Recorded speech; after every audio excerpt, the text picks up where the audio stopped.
Welcome back to Masterpiece Minute with Doc Brown on Virtual SDMA. I'm your host, Michael Brown, Curator of European Art at the San Diego Museum of Art. Drop in every Friday at 10 a.m. to pick up a new mini-talk led by SDMA curators or special guests, spotlighting works of art from the museum's collection.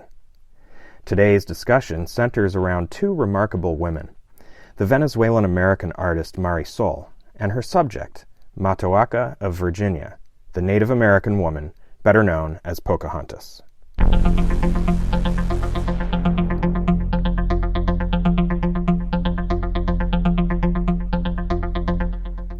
Born Maria Sol Escobar in Paris to Venezuelan parents, Marisol was a truly international figure in the post-war New York art scene. Known primarily as a sculptor of oversized figures in stone and wood, Marisol explored critical approaches to mimicry, appropriation, and feminist theory. Though closely associated with Andy Warhol, she was in two of his films, and the pop art movement, Marisol avoided calling herself a pop artist. In fact, she often skewered the chauvinism of the movement and the art world in general, which resulted in critics marginalizing her work until very recently.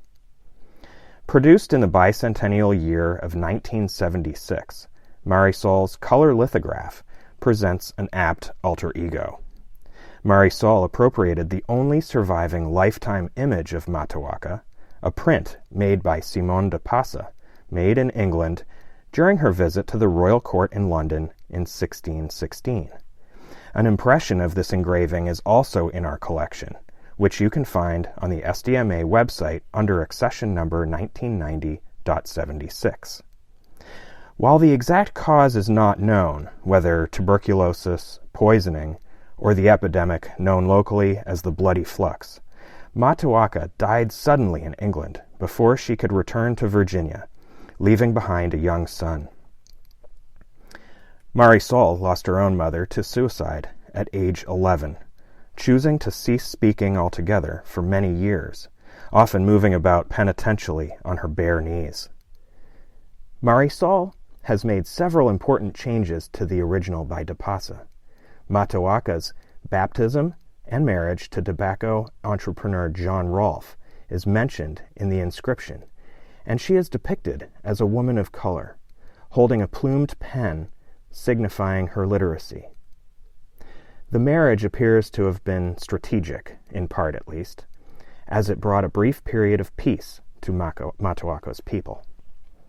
Marisol, like Frida Kahlo, was profoundly interested in pre-Columbian art. We see this reflected in Matoaka's garments. Fashionable and courtly in de Passe's engraving, her costume is still identifiably European in the image by Marisol.